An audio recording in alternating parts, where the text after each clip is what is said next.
Everyone, today's Monday, October 5th, 2020. The time is 11:03 a.m. This is the weekly meeting of our Commissioners' Status Update. Attending Commissioners Duncan, Brooks, and Filios. Do we have any changes to the agenda? Hearing none.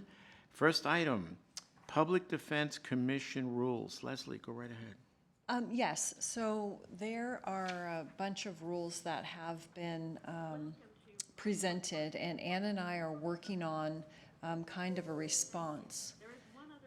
Okay, hang on, let me just get this. Just hang on a minute. Please announce yourself. Who's on the line? Hi, Karlene. Oh, okay, it's Karlene. Okay. Hi, how are you? Good. So Ann is going to tell us a little bit. Do you want to add anything for the PDC rules? There's a public hearing on October 14th that Ann and I are going to go down and speak at. Okay. So we just want you guys to be aware of that there's some things that can be problematic for counties, and so we want to make sure that they're addressed. Okay. When the draft comes out of exactly what we're going to be speaking on, we'll give that to both of you and see if that's... Do you want to mention, just for everybody's benefit, the specific concerns, just briefly? I can. You got to come to the microphone, sorry. The proposed rule is a rule rewrite from all the existing rules that are contained in the IDAPA. There's some pretty significant changes and things that would cost the county additional money. At least that's the way it looks to me, and I've reviewed it with Commissioner Duncan. The meeting on the 14th of October will have a place for public comment, and what we want to do is have our public comment essentially in writing. That's also a way to comment, but that way the full board can take a look at what would be the proposed comment and decide on that. Specifically, it would appear that the county could stand to lose control of the county fairly easily, but yet have to continue to pay whatever was deemed appropriate. Some of the definitions have changed quite a bit. Vertical representation, this commission knows that that's been difficult. Commissioner Duncan sat in on various meetings, and that definition changes quite a bit. The other significant impact is that there's going to be a public defense roster that already exists, but the change is that it will be a yearly qualification to remain on the roster, and we could only employ people that were on the roster, and if somebody didn't reapply or didn't get approved by the executive director of the Public Defense Commission, we would stand to lose an employee. So, I mean, there's a lot of fallout that could happen from that. So there's significant changes, I think, that impact the county financially and the running of the Public Defender's Office, and it is a time for public comment, and I think we should make it. Okay. In the past, there's been one that says if the Public Defense Commission is not funding it, then you don't have to follow it. That's been Right. taken out. Oh, So then they can go ahead and ask for whatever they want, and we have to fund it. So that's just some of our concerns, so. fair enough. Thank you, Ann. That's potentially concerning, but it's not the first time we've heard it, so, okay. Okay, moving on to second item on our agenda, District Court at Fairgrounds update. Dina?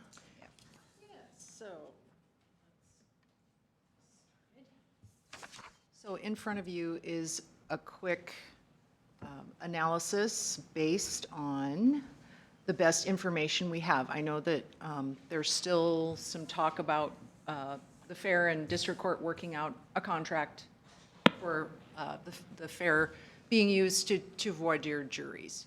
So we know that I believe that these dates in green have already been done at the fair. The fair has performed services for those dates. So the purpose of today was we just brought together all of our known information, and we want to make sure that the board and the fair and district court all have all the information, and there needs to be some kind of MOU or contract signed by the board. And then we need to figure out level of payment and clarify what CARES funding can cover. So, so right now on this calendar, of course, these are the days that were performed. Here are the days that were earmarked by the court for October on a memo that was sent from Karlene to the judges, and I included that with the packet I sent on Friday. So the green dates, I think, are going to change now because there was some changes to what the Supreme Court said when the juries could be done. So this may be a moot point. But according to Alexia's schedule, these highlighted days are days that are available for the court to use. So then what we did was, this was provided by the fair with their costs and at a government rate. So we went ahead and were given the 4 employees and just did a very high level to try to figure out what that loaded cost would be for the labor. And then we took an average of that so that we had a labor rate per day and counted in overhead. Now, as far as this rental fee, I'm not sure if that's just cost. I'm assuming that the fair owns tables and chairs and things like that. So this is how we came up with our daily rate. So then on the summary page, which you have in front of you, Right. basically CARES funding can cover those costs, but not a profit margin.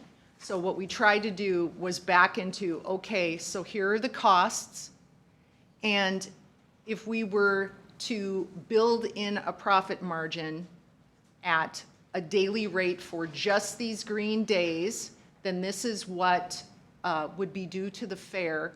And if we counted all the days that are blocked out as holding the space and not having the setup and the tear down, that this would be the cost. So this is September.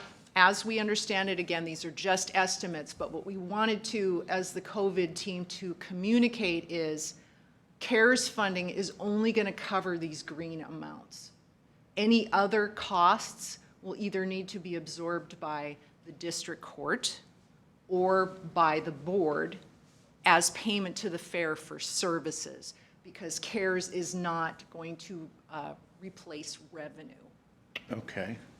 So I'm giving this to the board to talk with the fair and district court to decide, you know, what payment level you want to decide. Do you want to pay for just days? Do you want to pay for these blackout periods because of setup and tear down and that kind of thing? Totally up to the board, but we just wanted to be transparent and saying, you know, we want to use the CARES Act funding according to, you know, what's available as far as what the law says. So this is our estimate, and then the second part is we need to have some kind of invoice or something so that we can pay that for September to be sure that we get that in by year end. Okay, so what you're saying there is the $952 covers those 4 days. That's the labor cost according to our estimates with the current data available. Okay, okay. Alexcia, do you want to come forward? Do you want to speak?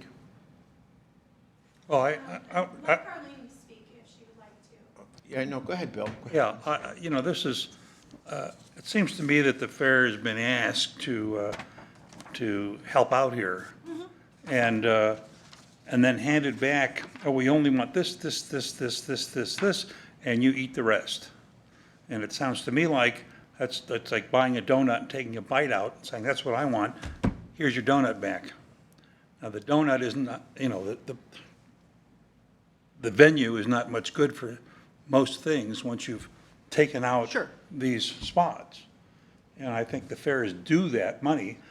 Where from, I'm not clear yet, but it shouldn't come out of their budget, okay?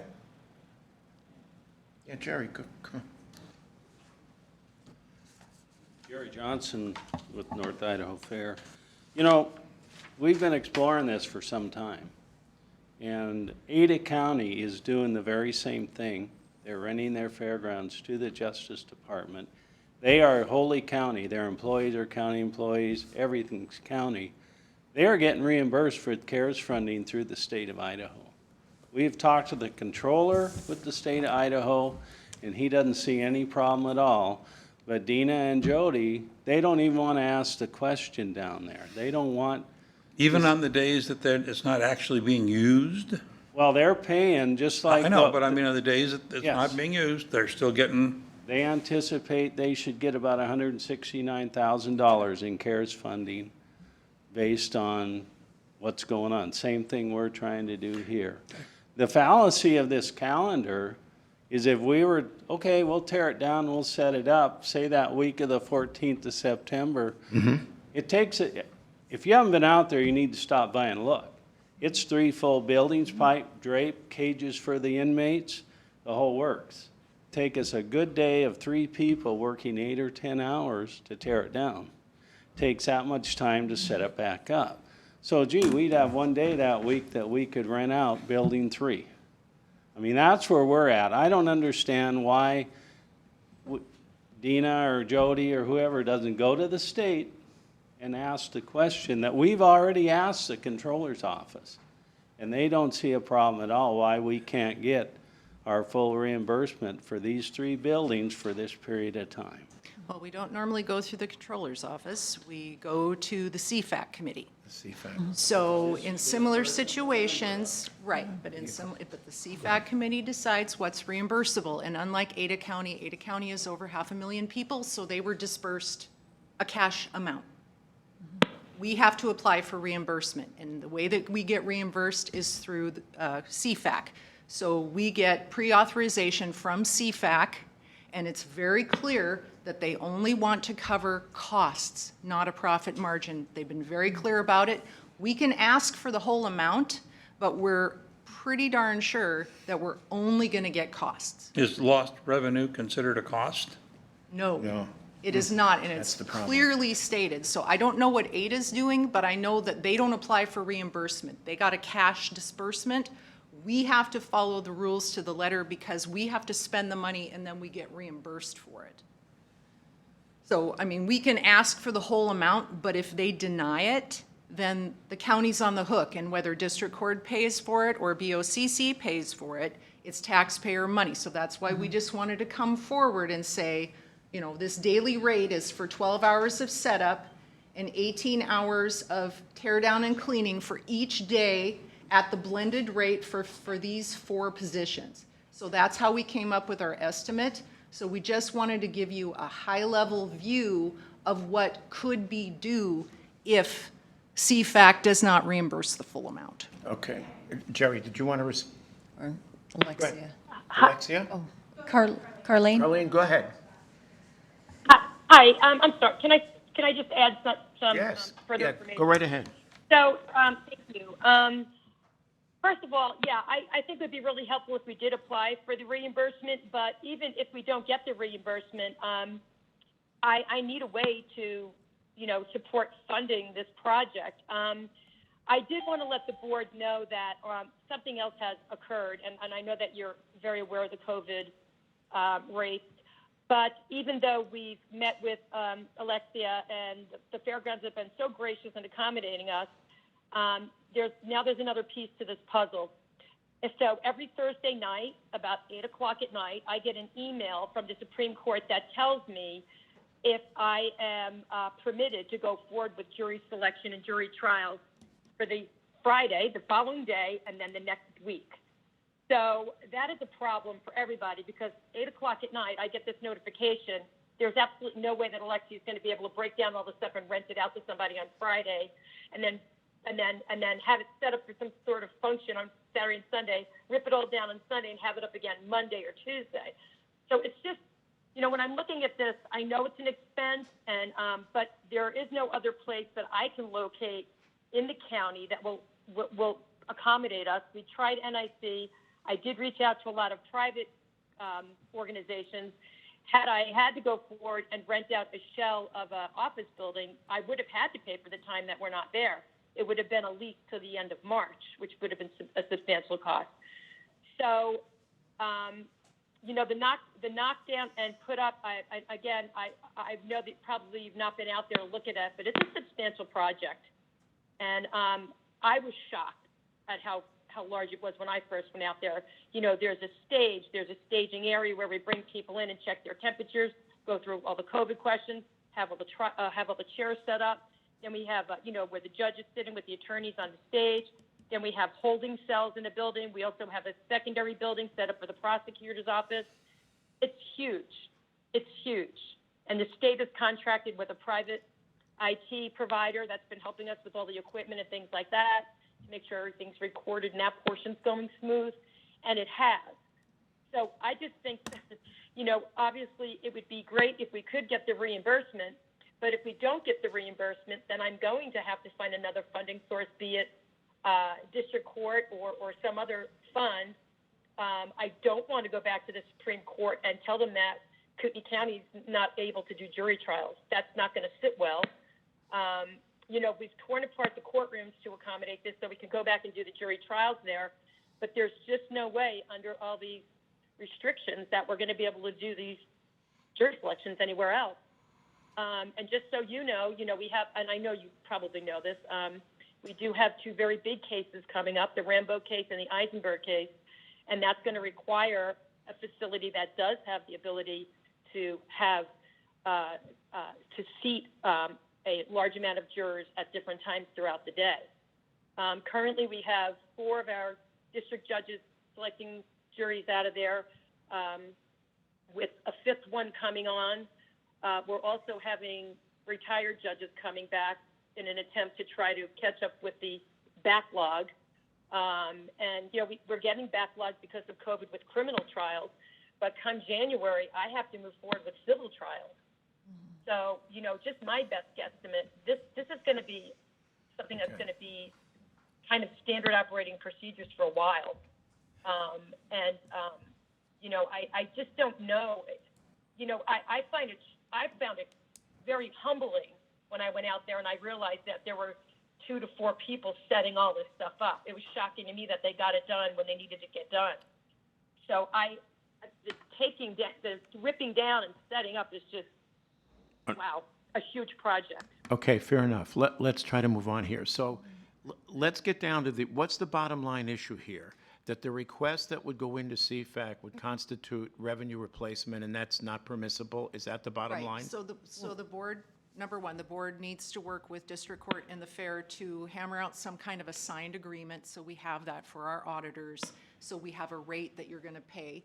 And we would ask for reimbursement based on just what the labor and the overhead is, but the board needs to decide, does it want to pay for just the days, or does it want to pay for the week? It sounds like there's a lot of work involved in setup and tear down and that kind of thing, so that weekly rate is that 3rd amount up there. It's also on your sheet, so that would be to just leave it up all week, and that's what the fair would be paid. But we would ask for reimbursement of the whole thing, but the labor part is what we are more sure would get reimbursed, but we can't ask for any more of that. But during the COVID period, that part can be reimbursed. After January, the district court's gonna have to pay for facilities out of their budget anyway. So it's kind of a sticker shock, but the board's gonna have to decide at what level the county or the court is going to pay the fair. And then I just wanted for transparency of what we feel would be reimbursable with the CFAC. Okay, so one of the concerns here that I'm hearing or have heard is why don't we just go to CFAC and submit the worst, if you want to call it the worst case, for total reimbursement? Why is Right. that a problem? Because it specifically says in the CARES Act law that you cannot reimburse revenue. Okay, now, And then Alexcia has something to. okay, but it's one thing when you lose revenue because of COVID. It's another thing when there's a mandate coming down that's forcing the loss of revenue that, yeah, okay, it's COVID related, but But the fact of the matter is, she's being forced to furnish space because we don't have any other space, and then we're asking her, She's a the fair to component pay the unit. price. She's a component unit. go ahead. She's not a third-party vendor. She's a component unit. So it's different. She's like an insider. So it's different. Per COVID rules. Per COVID rules. CFAC. She is part of the county. Okay. Go ahead, Alexcia. Commissioner Filios, Yep. I also wanted to add that I've spoken to the Supreme Court about this, and they are happy to write a letter of support to the CARES Act people for whatever you're seeking reimbursement for. Okay. Okay, thank you for that. Go ahead, Alexcia. In speaking with the state, we kind of explained the situation and how our relationship is with the county, that we're not actually county-funded, that we are to be self-sustaining and pay our own bills and pay our own people. And they felt that they would see us as a third-party vendor, and it would be okay to submit as we originally had submitted. I'm okay if Karlene and I need to work further and try and make a better deal, but I mean, because of the dates we have held all the way through March, I let a boat show go the other day that could have been easily $12,000 over the week. I can't, if you want us to truly be self-sustaining, you have to give us the opportunity to do so, and this is not allowing that. Sure. Kim, do you want to jump in here? I would just, I have a Can you come up to the mic? Sorry. Sure. First of all, on behalf of the task force, I want it to be understood that we can request reimbursement for whatever you deem to be the appropriate rate. But we also wanted you to be aware that if they do not reimburse, that's going to fall back on the county. So I think that that needs to be taken into consideration when you are determining what is a fair weekly rate if we're going to hold it open for the week, because not only will you have to eat the difference between what they reimburse and what they don't, but moving forward in January and moving on, you're going to incur the full expense. So I think that was part of our situation, was making sure you were fully aware of the situation. It's definitely not as easy as making a phone call. We've done several of these pre-approvals. There's a lot of work on the front end just to get it submitted. They will not approve anything over the phone. And then we'll get the information back one way or the other. So we just wanted to make sure you were aware.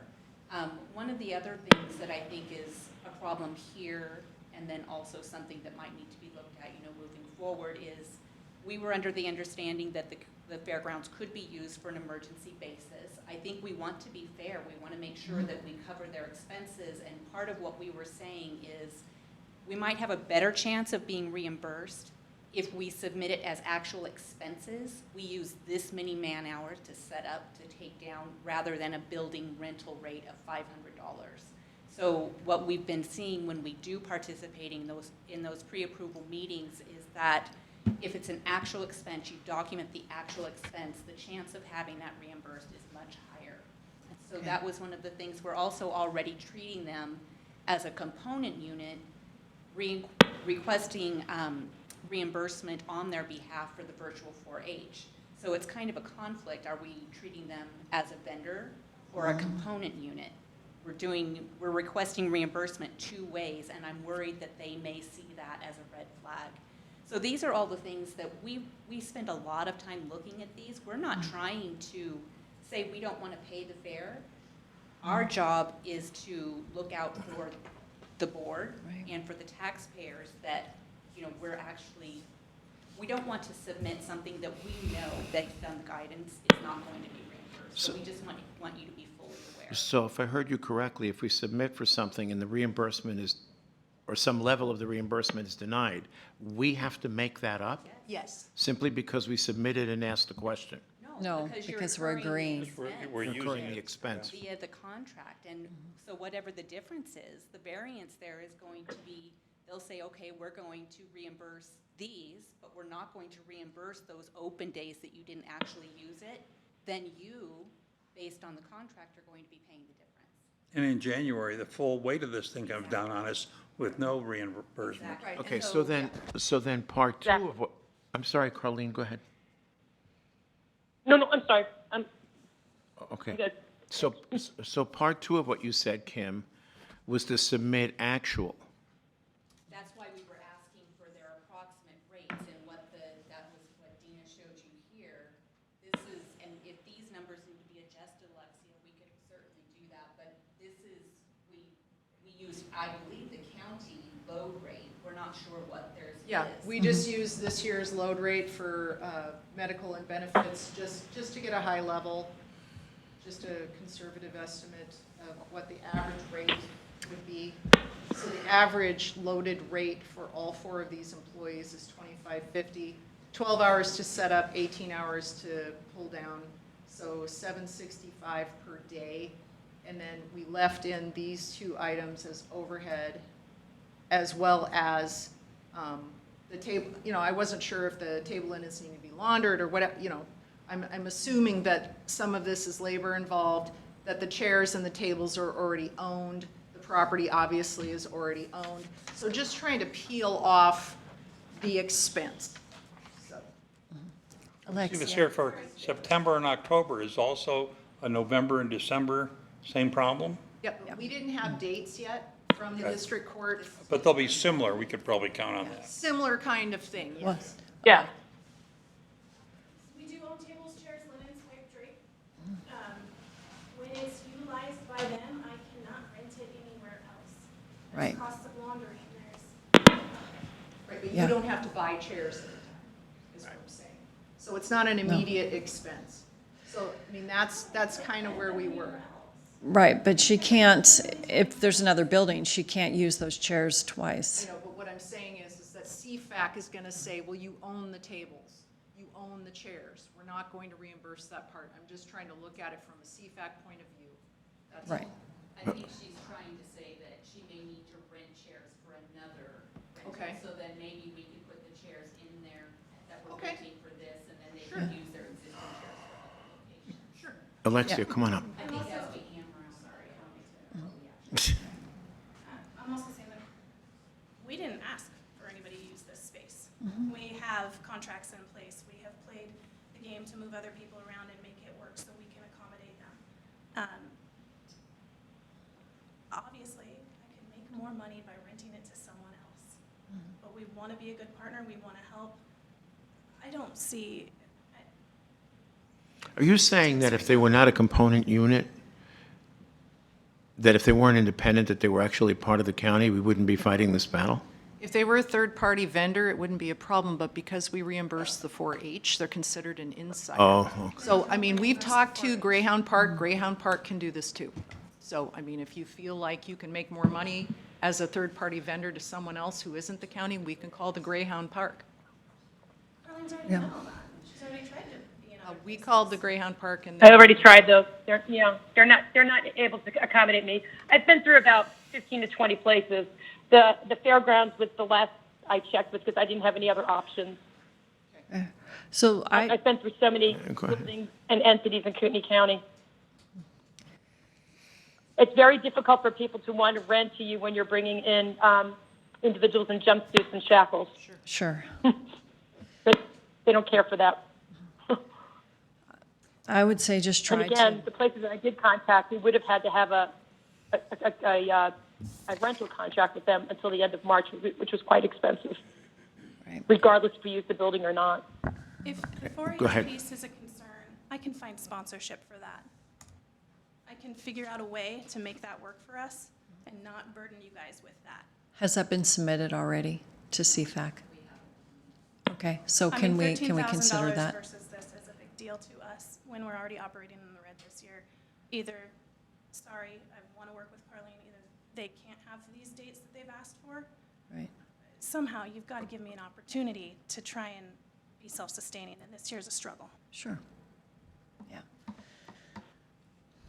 Can I ask a question? Yeah, go ahead, Shawn. Having, and Greg can concur with me, having set up a lot of meetings in my lifetime, is the per-day cost, does that have them setting up and taking down? Every day. Okay, so if what you're saying is true, and they can't use the building anymore because Jerry makes a good point. By the time we get it set up and then take it down, we could rent it for one day. But wouldn't the daily cost go down then? Because there shouldn't be a labor charge for tearing it down and setting it up. I'm just saying that the daily rate, if you're truly gonna lease it for the entire time, then there has to be some, some give and take, unless you're gonna have a sanitizing company come in and do a full-on sanitation. They're not taking it down and putting it up. Well, I'm assuming also that, after each day, you're probably gonna have to have somebody come in and clean up and kind of, rearrange things, because you're gonna have a herd of people through there. So we went ahead and left that in. Right, that would be just like the janitors coming in and cleaning the room between meeting one and the last meeting of the day and the first meeting tomorrow. So there's gonna be, there's gonna be labor involved in just maintaining it. So we just went ahead and, again, used an estimate that included that labor cost for each day and left that in for the weekly costs because of that cleaning, under COVID conditions and rearranging and fixing and those kinds of things. So, I don't know, we can ask for the whole thing. The first price, the quote, whatever I gave to Karlene was based upon her ask of usage, which was a weekly, as many days as you have available. So that's how I sent it to her, was based on a weekly thing. Now, we could easily change this, but let me explain how this goes. We have an event Saturday, Sunday, maybe Friday, Saturday, Sunday, just depends on the week. We come in there at night, at the end of that event, clean that event overnight, 12 hours is what it takes. Get that done, reset, so she can be on business Monday. She's in that building all day on Monday.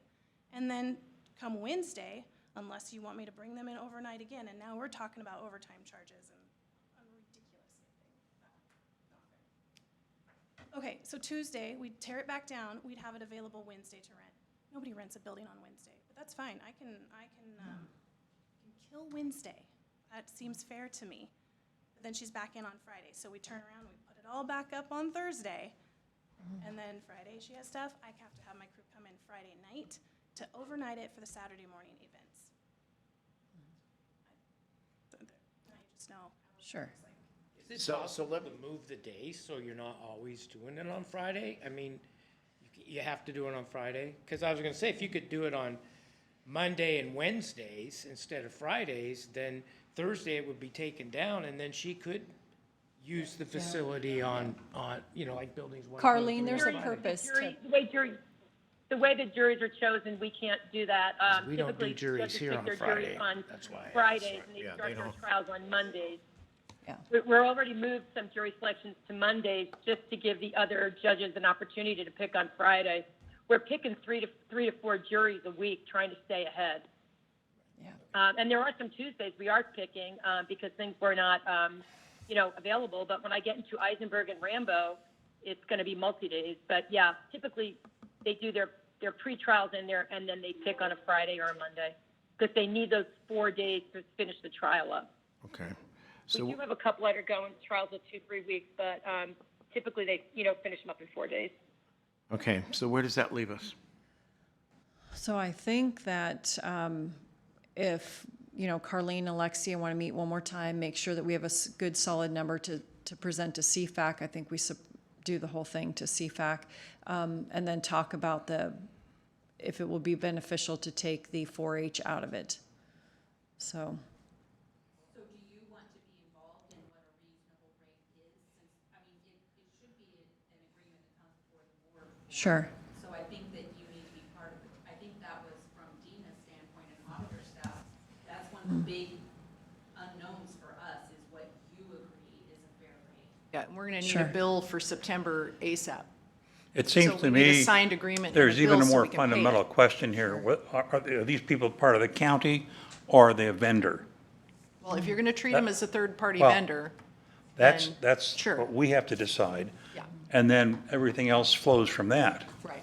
Okay. Well, if we've demanded they be a self-sufficient, I don't know how we can come back Yeah, and you say, can't then get you're around that. part of us now. Right. So, And it depends, again, like Kim said, on what kinds of expenses we're submitting. So if we treat them like an insider, we can't turn around and treat them like a vendor. But if we Right. haven't done that reimbursement, treat them like a vendor, cross all of our limbs and pray that they do it. But if not, we do have the cost breakdown. And in January, the district court and the board's gonna have to, pony up anyway because the COVID money runs out. Right, right. Sure you have I think you'd be better served if you did have a contract that was approved by you. Yeah. Because then that's no different than any other contract. They become the contractor, the vendor. So I think, Arm's length transaction. right, you'd have an arm's Right. length transaction from this. So I think getting that contract, I've got a standard one that I can send to Alexcia. She probably has one. Do you have? I think, We have contracts we run with every yeah, single. so. Yeah. There you go. There you go. That would just, I think that would clean it up a little And bit. it's with the North Idaho Fair Board, who is filed with the state. So, Okay. Okay. Okay, so fair enough. Okay, so, So we'll expect a contract to come forward for Tuesday, but you have to get the thing done before then. Got to get the contact invoice. CFAC?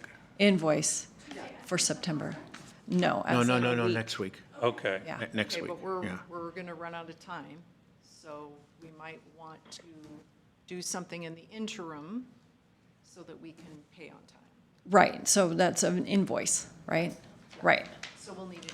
Yeah. So prepare an invoice. Okay, fine. Okay, so invoice can come as soon as you get one ready. Contract needs to be no later than Tuesday and, run by legal and all that kind of stuff, Right. so. Okay, so then 4-H is officially off the table. Okay, we just want to make sure we're not asking for reimbursement if we're going to go the third-party route. Yeah. Okay, Okay, great. fair enough. Okay, Karlene, the letter from the Supreme Court would be helpful. Yes. Absolutely. I will get in touch with them right now and have them draft something and have it ready. Okay, thank you. So that's not a problem. Okay.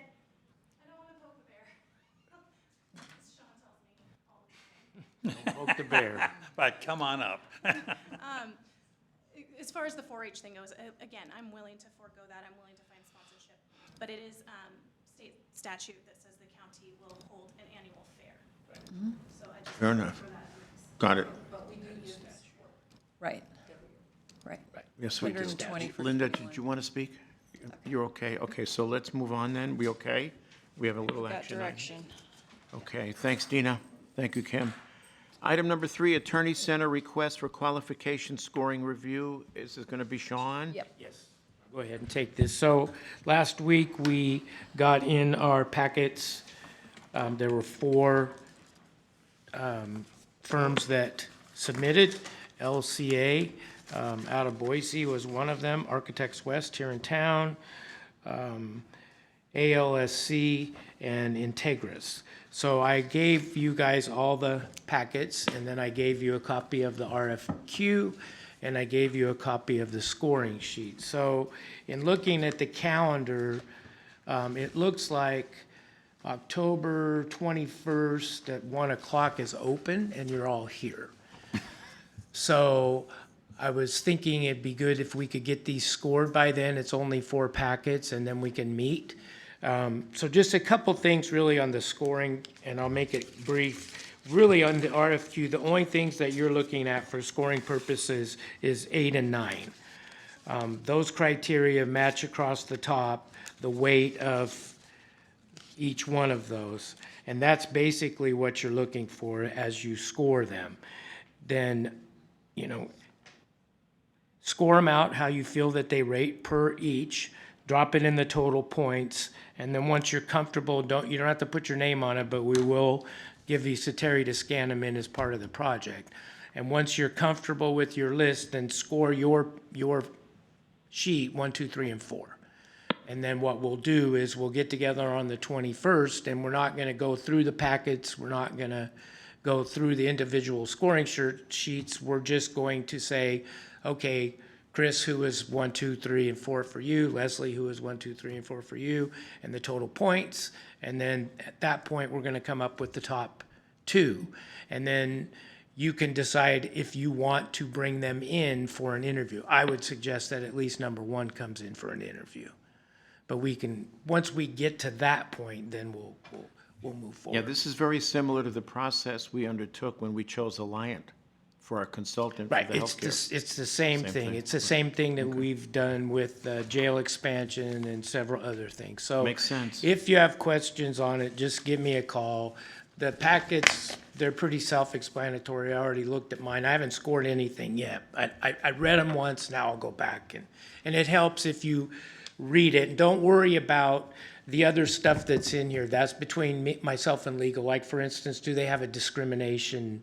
Oh, okay. Don't worry about that. Just score them, and if somebody drops out, that's what I'm doing right now, is looking for the little, red tape, have to have statute type stuff. You guys just score them and we'll be fine. From a qualification perspective. Yes, just Okay. look at them from if they're qualified or not. Okay, fair enough. Okay. Thank you. Okay, item number 4, statement of qualifications for professional service roster. Leslie? Yes, this is a Shawn thing again. Shawn thing. So in November of 2018, the previous board signed what's called the professional service roster for the county. I think Chris was here at the time. So what I did, for background real quickly, is there's a statute. When the procurement laws changed for construction, they didn't change for architecture.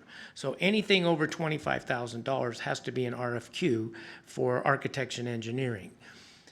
There is a statute that says that the county is allowed to have a roster of all these different disciplines. So I took the time to put this whole thing together. We submitted all of it. I think we got back like 17 or 18 packets for all the different disciplines. Kathy, Nick, and myself scored them, and we created a roster. And this roster has saved the county tens of thousands of dollars by allowing us to just say, for instance, the detective remodel, evidence remodel thing. Corey, love to have you do it. It's a $80,000 project. We would have to RFQ it if he goes over 25,000, which he won't. But it allows us to be able to pick, even on like a $300,000 project, Welch Comer, you're going to do the 2 parking lots for me, or whatever. So it expires December 2020. So what I'm asking the board is to, if you want, it's really easy now because it's all been done. I can put this together again and send it out and create a selection committee and set this up for another 2 years. I'm fine with it. Okay, all right. Yeah. I'll get on it. What's the alternative? The alternative is you go back to a Bidding every Oh, job. no, I don't mean Yeah. that. But I mean, you already have a roster. You're Right. saying the roster can be Expires. expanded? The roster expires Oh, I at know the end that. of December, so I can't expand it anymore. I'll just send out, most likely I'll get packets back from the same people So that you're were gonna- already on So it. you're going to reevaluate? I'm gonna rebid it Okay. as best I can tell you. I I'm think gonna every rebid 2 it. years, he has to do the whole entire process again. Yeah. Okay. Right, I have to Okay. So you're request reevaluating. qualifications Okay. for landscape architects and all that kind of stuff, so, I got it. okay. Thank you. Welcome. All right, item number 5. Oh, pending item status review per the attached list. I have to laugh first. Starting with the Romer Building. Goodness gracious. Is everybody in the room laughing? I don't know. Okay, so wait. Should I Can comment? can I say something? Can I just Uh-oh. throw something out that might make this really easy, Go actually? right ahead. I think because it didn't work out with the conservatory, that the best thing that you could do right now, and it's not gonna really change anything, is to sit on this for just a little bit longer. We're scoring packets for an architect, and this architect is gonna be able to tell us if what we want will fit, okay, or if we have to scale it down. And this architect could possibly be able to tell us that if you do 3 floors between those two, and if you do 2 floors over there, you might save $3 million. So selling the house for $500,000 that's costing you $3 million down the road would not be a very good business decision. So what I'm saying is, and this is nothing new, I've been saying this since day one. Let's just wait until we pick the architect and get him under contract. You have all these people that want the house. They're still gonna want the house in 2 or 3 months from now. And first thing we need you to do, Mr. and Mrs. Architect, is tell us if the building's gonna fit. Because 15,000 square feet is gonna be tight. And secondly, can we save money if we go 3 and 2? And if he comes back and says $3 million, I mean, this is looking to be a $16 to $18 million project with 5 floors. If you can pull this off and save $3 million, that's better than scratching your head and going, I wish I had that back. And that's closer to what we have in savings.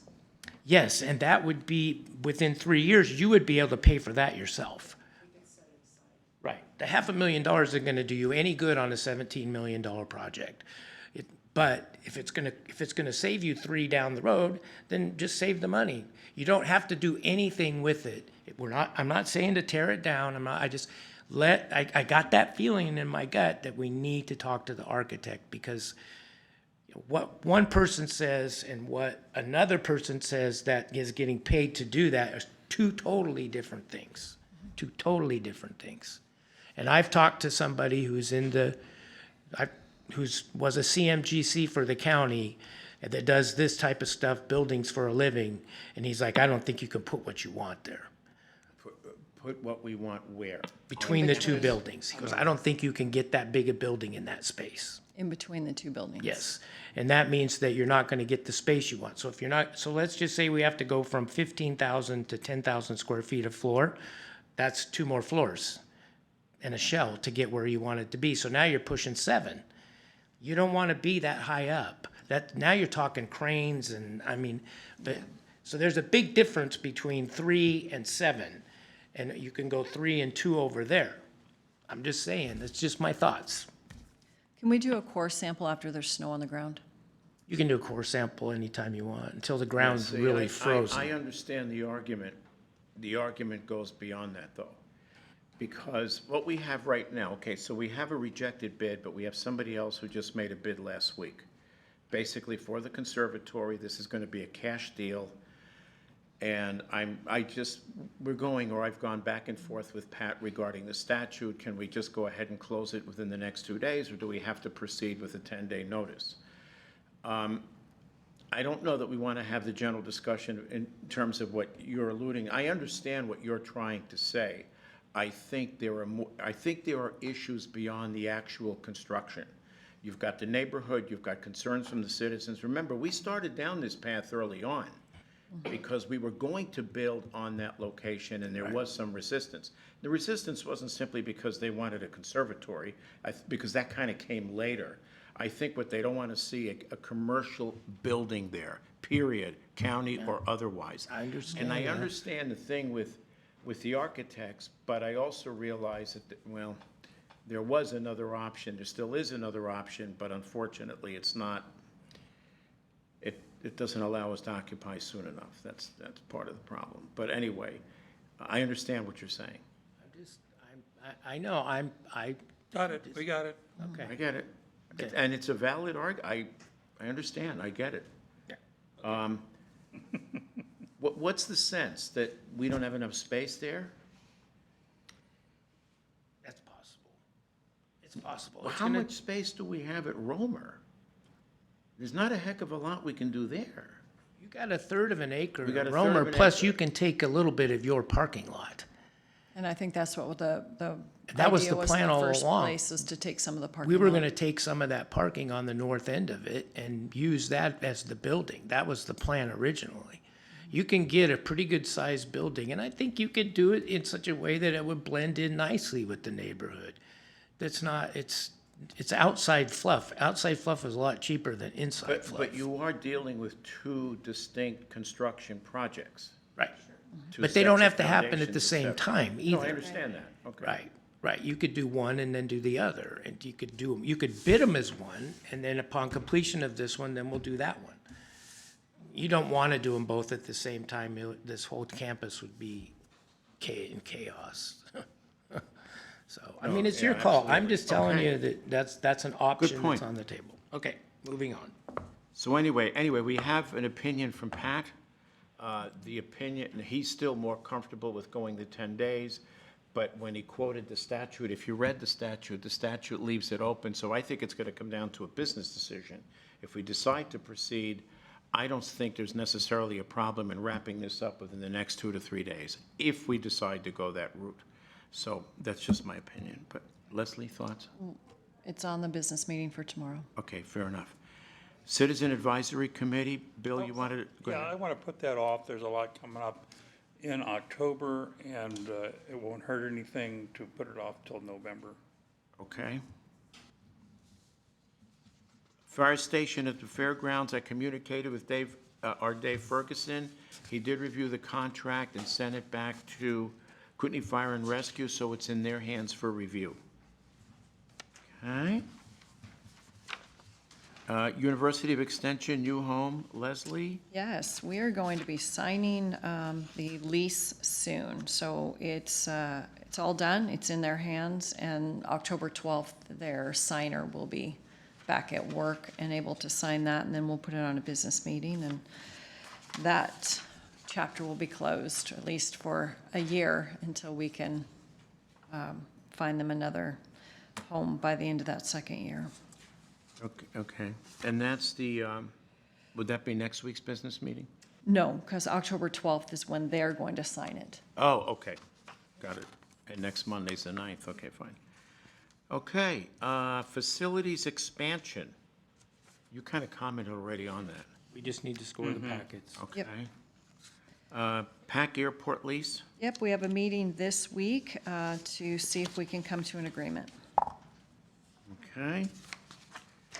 OEM relocation, Okay, we have, right now, we have 4 contractors that have requested plans, so that's good. 2 of them were the 2 that already walked it. We did the walkthrough last Wednesday. The only people that showed up was 2 plumbing contractors representing 2 general contractors. So bids are due Thursday at 2 o'clock, and we'll see what we get. as in this week? Yes. Okay, that would be the 8th. The 8th, and we're gonna do the award bid on the Award 9th. on the 9th. And you're not gonna be here on the 9th, but Correct. that's okay. It's just an award bid. Then the contract on the 13th, with start work on the 19th. Yep. If the dominoes all fall in place together. He still wants to drive a bulldozer. I know he does. I wanna see it. I have an itchy hand. Anyway, public comment? Hearing none. 11:55, meeting adjourned, thank you.